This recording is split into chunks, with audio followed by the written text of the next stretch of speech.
فرمایا وَإِذَا سَأَلَكَ عِبَادِي أَنِّي فَإِنِّي قَرِيب، محبوب جب میرے بندے آپ کی بارگاہ میں آ کے میرے بارے میں پوچھیں نا تو ان سے کہہ دینا میں ان کے قریب ہی ہوں،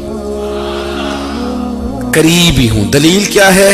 یہ جب بھی مجھ سے دعا مانگیں گے میں ان کی دعاؤں کو قبول فرماؤں گا، میں ان کے قریب ہوں، میں ان کے قریب ہوں۔ یہ جب بھی دعا مانگیں گے نا میں قبول کروں گا، میں ان کے قریب ہوں۔ اللہ تبارک و تعالیٰ کے بندے اللہ سے محبت کرتے، رب کی بارگاہ میں جھکتے، اس کو اپنے دکھ سناتے، اس کے پیارے محبوب صلی اللہ تعالیٰ علیہ وسلم کا وسیلہ لے کے اس کے حضور حاضر ہو جاتے، پیشانیاں سجدوں سے روشن ہوتی۔ ہم نا ہر چیز کے لیے وقت نکالتے ہیں، ہر چیز کے لیے، لیکن عبادت کے لیے وقت نہیں نکالتے۔ ہر شے آباد ہے، ہر شے، ہماری فیس بک بھی آباد ہے، واٹس ایپ بھی آباد ہے، ہمارے ٹویٹر بھی آباد ہیں، ہماری ہر چیز آباد ہے۔ سب سے کم آباد ہمارا مصلی رہ گیا ہے، سب سے کم۔ وہ لوگ اب ڈھونڈنے سے ملتے ہیں جن کی بغل میں مصلی ہوتا تھا۔ میرے بھائی آپ کتنا کو دنیا کے پیچھے بھاگو گے تھکا دے گی، کتنا دولت کے پیچھے بھاگو گے تھکا دے گی۔ آپ جب اپنی زندگی میں جمع تفریق کرو گے نا تو مرتے وقت احساس ہوگا کہ سارا کچھ تو لوگوں کے لیے کیا، اپنے لیے تو کر ہی کچھ نہیں سکے۔ اور ہم عبادت کے معاملے میں بہانے بازی بھی کرتے ہیں۔ ہم کہتے ہیں اوہو رزق کمانا بھی تو عبادت ہی ہے نا، تو میں حلال روزی کے لیے جا رہا ہوں، یہ بھی تو عبادت ہے نا۔ میری طرح کے لوگ کہہ دیتے ہیں کہ میں سویرے اٹھ کے مدرسے میں کچھ اسباق دیکھتا ہوں تو یہ بھی تو عبادت ہے، میں بیان کرنے کے لیے مطالعہ کرتا ہوں تو یہ بھی تو عبادت ہے نا، اتنے لمبے سفر کر کے ملک میں دنیا میں گھومتا ہوں تو یہ بھی تو میں عبادت ہی کر رہا ہوں۔ اب اسپیشل نفلوں کے لیے وقت کس طرح نکلے، اسپیشل کر کے تسبیح میں کیسے چلاؤں، میں سارا کچھ ہم بہانے بنا لیتے ہیں نا۔ میرا سوال یہ ہے کہ یہ ساری باتیں صحابہ کو، نبی کریم کو، دیگر لوگوں کو بھی تو پتہ تھی نا، لیکن آپ غور تو کریں 23 سال حضور کو وقت ملا، مختصر وقت ظاہراً تبلیغ کرنے کے لیے، پوری دنیا میں دین بھی پھیلانا ہے۔ گھر میں 11 ازواج ہیں، 4 بیٹیاں ہیں، ان کی اولادیں، سارے کام کاج بھی دیکھنے، لیکن سیدہ طیبہ طاہرہ حضرت عائشہ صدیقہ رضی اللہ تعالیٰ عنہ فرماتی ہیں سارا دن تبلیغ کرتے، ہر غلام کے دکھ سنتے، گھر میں آتے تو اپنے گھر والوں کا خیال کرتے، کام میں ہمارا ہاتھ بٹاتے۔ قربان جاؤں، کہتی ہیں زمانہ سارا سو جاتا لیکن آمنہ کے لال مصلی بچھا لیتے۔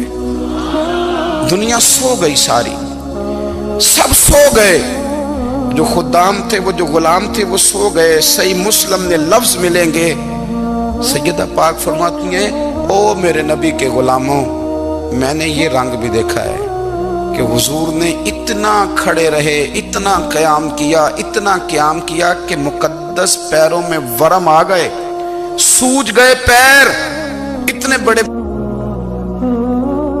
دل پہ ہاتھ رکھ کے نہیں بتا سکتا کہ میرے کبھی نماز میں پیر سوج گئے، کوئی نہیں بتا سکتا۔ بچوں کی روٹی کماتے تھک گئے بات الگ ہے، ہم سیر کرنے گئے تو تھک گئے بات الگ ہے، لیکن عبادت میں یہ بھی تو مسلم شریف ہے نا، یہ بھی تو دین ہے نا، یہ بھی تو حضور کی سنت ہے، یہ بھی تو وہ چیز ہے جو کریم کی آنکھوں کی ٹھنڈک ہے۔ سیدہ فرماتی ہیں پیروں میں ورم آ گئے، اور ساری رات ہی حضور نے نماز پڑھی اور ایک ہی آیت بار بار دہرائی۔ مسجد نبوی میں بلال حبشی نے فجر کی اذان دے دی اور حضور ابھی مصلی پہ تھے، کریم فارغ ہوئے۔ میں نے عرض کی یا رسول اللہ صلی اللہ علیہ وسلم، آپ کے تو صدقے اللہ اگلے پچھلوں کے گناہ معاف کرے گا، تو آپ اتنی آہوزاری کیوں فرماتے ہیں؟ آپ تو شفیع ہیں، آپ تو انبیاء کے امام ہیں۔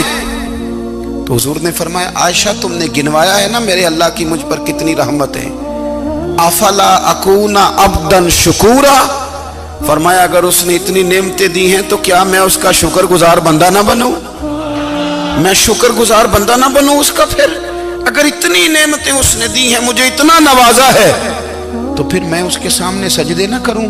او میرے بھائی، بڑے قابل فخر لوگ ہیں ہم کہ ہم نبی پاک کے غلام ہیں، ہم قابل فخر ہیں کہ نبی کریم کے غلام ہیں، کیا کبھی اس غلامی کے شکرانے میں بھی 2 نفل پڑھے کہ یا اللہ تیرا شکر ہے تو نے ہمیں حضور کا غلام بنایا ہے؟ یاد رکھیں کہ اپنی روحانی زندگی کو آباد کریں، استغفار پڑھیں، تسبیحات کریں۔ حضرت عبداللہ ابن عمر رضی اللہ تعالیٰ عنہ حضرت عمر کے صاحبزادے، مکہ مکرمہ میں ان کی قبر ہے۔ میں نے جب انہیں پڑھا تو مجھے ان سے بڑا پیار ہو گیا، لیکن آپ کو پتہ ہے وہاں جا کے کسی شخص کا مزار تلاش کرنا یا پوچھنا ایک مشکل کام ہوتا ہے۔ تو ایک دفعہ میں مکہ شریف میں حاضر تھا، تو ایک گاڑی والا ڈرائیور مجھے کہنے لگا کہ مولانا میں آپ کو جانتا ہوں، مجھے آپ سے محبت ہے، ایک بات بتاؤں آپ کو؟ میں نے کہا بتاؤ۔ کہنے لگے حضرت عبداللہ ابن عمر کی قبر دیکھنی ہے۔ میں نے کہا یہ تو نہیں کہہ رہا، یہ کسی نے بندوبست کرایا ہے، یہ اللہ نے تیرے دل میں بات ڈالی ہے، یہ ہو گیا تو لے چل مجھے۔ حضرت عبداللہ ابن عمر کو نبی پاک نے فرمایا تھا راجل صالح، یہ نیک بندہ ہے، یہ متقی آدمی۔ حضرت عبداللہ ابن عمر رضی اللہ تعالیٰ عنہ سیدنا فاروق اعظم رضی اللہ تعالیٰ عنہ کے صاحبزادے ہیں، اور ان کی ہمشیرہ سیدہ حفصہ رضی اللہ تعالیٰ عنہ حضور کی زوجہ محترمہ۔ ایک دن اپنی ہمشیرہ سے کہنے لگے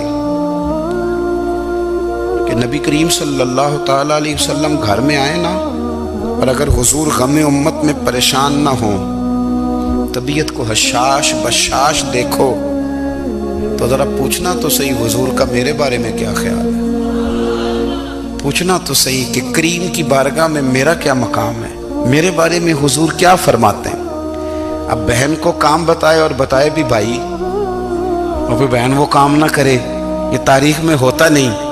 حضرت عمر فاروق رضی اللہ تعالیٰ عنہ کی صاحبزادی ام المومنین رضی اللہ تعالیٰ عنہ فرماتی ہیں کہ میں تو بس منتظر تھی، انہوں نے تو کہا تھا نا کہ اگر تم حشاش بشاش دیکھو تو بات کرنا، لیکن حضور تشریف لائے، میری باری تھی، میرے گھر تشریف لائے، کھانا پیش کیا تو فوراً میں نے عرض کی حضور ایک بات پوچھنی تھی۔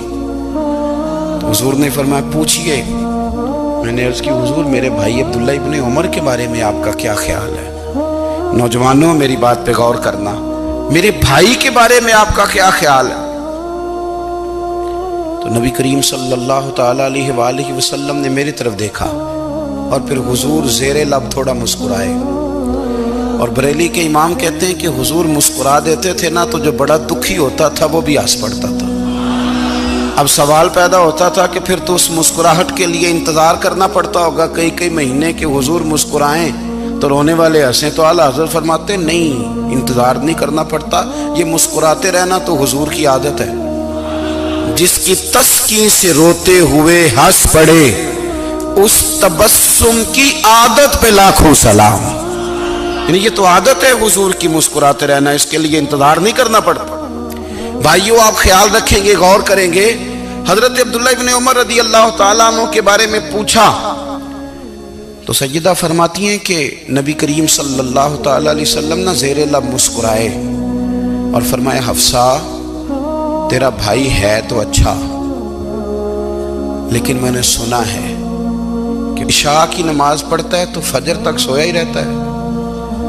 او نوجوانوں، 10 بجے تک سونے کی بات نہیں ہوئی، 9 بجے تک سونے کی بات نہیں ہوئی، 11 بجے اٹھنے کی بات نہیں۔ حضور فرمانے لگے میں نے سنا ہے کہ عشاء کی نماز پڑھ کے سو جاتا ہے اور فجر تک سویا ہی رہتا ہے، اسے چاہیے کہ تہجد کے وقت اٹھا کرے، اللہ کی بارگاہ میں حاضر ہوا کرے، آہوزاری کرے، سجدے کرے، عبادت کرے، اٹھتا ہے اور فجر میں جا کے اٹھتا ہے۔ حضرت جناب حفصہ رضی اللہ تعالیٰ عنہ کہتی ہے میں نے جناب عبداللہ ابن عمر کو پیغام دیا اور میں نے کہا میرے جوان بھائی سن، نبی پاک نے فرمایا ہے تو اچھا پر تہجد میں نہیں اٹھتا، نفل نہیں پڑھتا۔